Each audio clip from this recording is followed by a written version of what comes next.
The director Martin Scorsese knows how to show the beauty of the ugliness of the underworld like no one else. He always presents the story in a detached way, without judgment, so the viewer chooses which side to empathize with, the good guys or the bad guys. We understand who these people are, why they do what they do, and how they got to this point. It's all presented in a very enticing and appealing manner. Because of this, at first, it may seem that Scorsese romanticizes crime, that his plots are very unpretentious, and do not contain any deep morality. Jordan Belfort is a main character in whom the selfish desire for power and money, and the remnants of conscience, which he tries to suppress in every possible way, are constantly battling. In his first days on Wall Street, we see his glowing eyes and enthusiasm, and his admiration for the world of big money. He is inspired by the examples of successful brokers, seeing them as an ideal to follow. However, as his ambition grows, the first cracks appear. A small inner protest against the working methods of his senior colleagues is quickly drowned by the promises of quick success. But why does Martin Scorsese use real stories or distorted prototypes of real people in his movies so often? He did it way before it became mainstream, where the inscription, based on a true story, is supposed to make the movie better for some reason. He uses real stories because it's much easier to understand and experience how personalities like Henry Hill, Frank Sheeran, and Jordan Belfort emerge. And I'm convinced that Scorsese genuinely wants to know how to turn yourself into Jordan Belfort.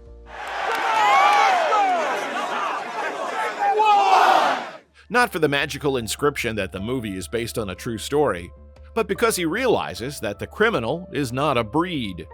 Despite misconceptions, criminals are ordinary people, but in extraordinary circumstances.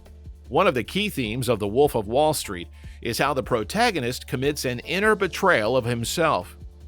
Looking at the context of Martin Scorsese's films in general, we see a recurring story of how a man, in pursuit of power, money, and reputation, not only betrays those around him, but also goes against his own values and principles, or what's left of them. First, we should figure out how Jordan Belfort manages to make over $100 million. This is the part the character directly tells us, breaking the fourth wall and reminding us that everything from crazy parties to sinking a yacht is the truth. If you don't check out any additional sources of information, when you watch the movie, it seems as if Jordan's only crime is a 50% commission on the sale of cheap stock. However, the character hints that his main offense was securities fraud. To avoid boring viewers with a story that is 3 hours long anyway, Jordan calls his actions aggressive selling, which is actually a fraudulent scheme called pump and dump. He would buy back shares of a small company, causing them to go out of circulation and instantly skyrocket in value. This was the pump phase. Then he would sell his shares to gullible clients at sky-high prices. This was the dump phase. Jordan repeated this cycle many times, causing investors to lose money and him to make money. Of course, a broker has no right to trade shares that he owns himself, so fake persons were the official holders of his shares. This was the kind of scheme he taught his colleagues, whom he called the captains of Ahab. Get it? Huh? Captain who? Captain Ahab. Chasing Moby Dick. If Jordan had read the book to the end, he would have learned that Captain Ahab sank with his ship, experiencing the wrath of the white whale. Comparisons with real events enhance the drama of the movie. One of the most striking examples is Jordan's manipulation of the IPO of Steve Madden's shoe company, which became one of Wall Street's biggest scandals. Jordan inflated stock prices using figureheads and then sold them, defrauding thousands of investors. The scheme generated tens of millions of dollars, but fear of FBI prosecution forced him to sell his stake for $30 million instead of the potential billion. This case not only illustrates the crime, but also shows that greed and ambition can turn into a destructive force. Another important point is Jordan's training and manipulation techniques at L.F. Rothschild. Despite his short term of employment, it was there that he first encountered the philosophy of getting profit at any cost, which was the catalyst for his downfall. These real-life episodes enhance the plot of the movie, making it not only the story of one man, but also a symbol of an era of financial recklessness. He got the idea of taking money from clients and putting it in his pocket from Mark Hanna, a senior broker at L.F. Rothschild. Even though Jordan worked at L.F. Rothschild for only one day and came on Black Monday, he managed to adopt this ideology. Jordan learned how to bluff and used psychological pressure to benefit in any situation. His favorite tactic was to let the other person speak first. Whoever talks first loses. But we're missing the most important thing behind all that success: white-collar glitz and Jordan's charisma. How a good guy turned into a scumbag whose phone call would lead any client to a guaranteed loss of money. He turned into a real thug, selfish, unprincipled, eternally hungry, and angry.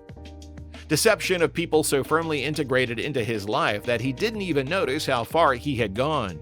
He thought he could bribe the most incorruptible federal agent by impressing him with a yacht, girls in bikinis, and lobster. Them fucking cheap fucks. Although Scorsese has used true stories many times before, The Wolf of Wall Street is unique because Belfort described not his journey, but his feelings along the course of this adventure. His book contains an imprint of his thoughts at the moment when he made a deal with his conscience and betrayed himself. In an interview on Valuetainment Channel, Jordan said he wasn't going to become a bad guy. He couldn't even imagine that one day he would defraud people. It didn't happen to him in a single day. It wasn't like he woke up one morning and decided to get rich at any cost. He explains the motives for his actions by the fact that he wanted to do everything at once, to earn money, but at the same time to remain honest with himself. It seemed to him that if he crossed the line just once, nothing would change. He would go back and still be a good man. But each time a person crosses the line, they only push that line further away from who they were and move it closer to the selfish, narcissistic bastard they are gradually turning into. After committing a bad thing, it stops seeming like a bad thing over time. That's when you push the line away. You cross it, but lie to yourself that you still haven't reached it. That's the crucial message that Jordan emphasizes. The richer he became, the more he could afford, and he didn't notice what he was becoming. He still saw this moral boundary in front of him and didn't realize that if he stopped, reflected, and looked back, he would see that the line was far behind him. Human beings tend to downplay the significance of their actions when they make a deal with their conscience. This process of self-distortion is something that has been in many of Scorsese's movies, but in this movie, it's demonstrated most vividly. You can lie to people or even to yourself, but you can't lie to your conscience. Scorsese justifies crime exactly to the extent that the characters in his story do. It's the only way to understand them, to step into their shoes before the story smacks the protagonist in the face. He doesn't judge the characters, and he always asks the actors not to judge them either. Everyone on set knew that their goal was to justify their character, the same way the real people justified themselves. It's not a romanticizing, it's just an explanation. The Wolf of Wall Street is not really about the limits of morality. It's about crossing any conventional line. When you cross the line, you borrow. Many people think that betraying yourself means going against your morals and acting in a way that is beyond your moral compass. But as other people's experience shows, you often don't realize you've betrayed yourself. Because we do hundreds of different things every day, sometimes we compromise our conscience and cowardice. On the contrary, sometimes we do something good and virtuous. We are in a process of continuous formation. We move the line both ways. We become stronger and more noble. But sometimes we are pathetic and weak, cruel and fierce. And if a person constantly gives in and succumbs, one day he will wake up a different person, a twisted shadow of himself. It doesn't mean you will go to jail if you commit anything bad, but it means that you'll wake up a different person at one point, and as a consequence, things will end badly. In Goodfellas, The Irishman, The Wolf of Wall Street, and a few other Scorsese movies, there's a scene where the protagonist speaks directly to the viewer, talking about the monster's rise and his downfall, about whether it was worth it. We empathize with the characters in the movie. We move the line together with them. And even though we realize what they do is disgusting, we still sympathize with them. After all, we know their motivations and remember what they were like. They were. That's the key word. It's easy to notice in every movie how characters change standards and substitute concepts to justify themselves and their loved ones. After all, their behavior can be called justified. Or it would be more accurate to say that you can justify anything if you move the line of morality a little bit. Thus, anything becomes normal. Frank Sheeran's daughter first doesn't understand her father, then fears him, gets angry, and eventually despises him. First, Frank steals, then kills. Eventually, murder becomes a routine for him, like painting a house. Henry justifies himself by saying that the mafia is like a second police force, and people who couldn't get help from the regular police turn to them. At first, Henry's wife justifies him, then she is proud of him. Then he cheats on her, becomes violent, and at the end, she is afraid of him. In The Departed, we see the beginning of Colin's journey. He's holding a bag of groceries, and then we see him years later with the same bag. The beginning and the end of the journey. The price for bargaining with your conscience and betraying yourself. First, Jordan thinks his clients are idiots and have only themselves to blame. Their money should be in his pocket.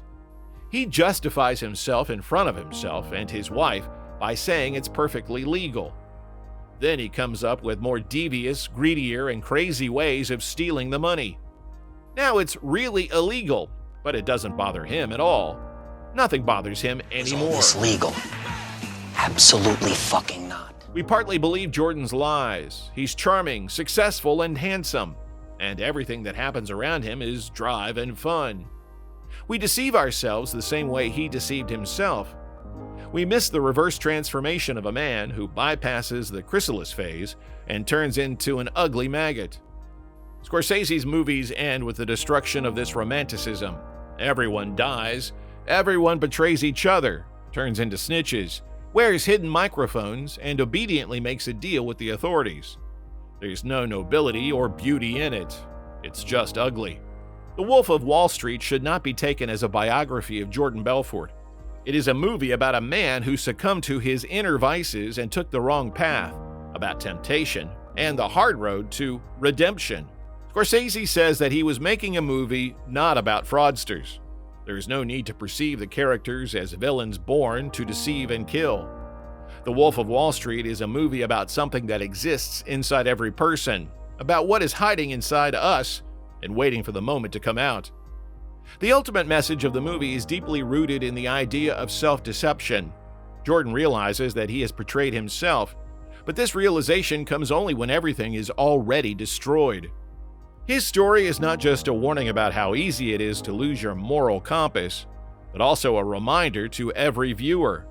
Every little thing, every little compromise with your conscience can be the beginning of the road to disaster. In the final scene, where the real Jordan teaches the audience persuasion techniques, the viewers see that a person is capable of starting from scratch. But it also raises the question, isn't this new life just another version of the same old deception? This open ending leaves room for reflection, forcing us to think about the limits of morality and the capacity for redemption. Sometimes only an outside force can stop us. For our protagonist, such a force was an FBI agent and imprisoned for 22 months. In the end, we see how the real Jordan introduces the movie version of himself. Leonardo DiCaprio. He gives a lecture on the art of persuasion and the skills to become a great salesman. People are scrutinizing his every word.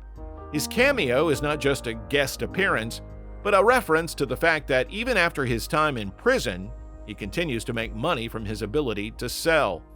But now he is doing it legally in the field of business training and motivational speaking. This Belfort's distinctive quality allowed him to start an adventure and get out of that adventure alive. Even though Jordan sold off his assets and had to pay $100 million to the victims of his frauds, he admits that now he is happier than ever because no one is watching him, He has nothing to hide, and nothing but a bright future awaits him. By now, he has made millions again, in an honest way, with no deals with his conscience and without betraying the rest of his pride. Jordan and Agent Coleman end up becoming friends. They even recorded a short podcast where Jordan admits that he would have made a lot more money if he had done it the legal way from the beginning. Martin Scorsese shows that Jordan Belfort's story is not just a story of the downfall of one person, but a universal parable about temptation, self-deception, and self-loss. His films address not only the characters on screen, but every viewer. The main question Scorsese asks is, where is your line? What are you willing to do to succeed? And what will you lose along the way? This makes The Wolf of Wall Street not just a biography, but a powerful reminder of the fragility of moral principles in the modern world. Your precious love.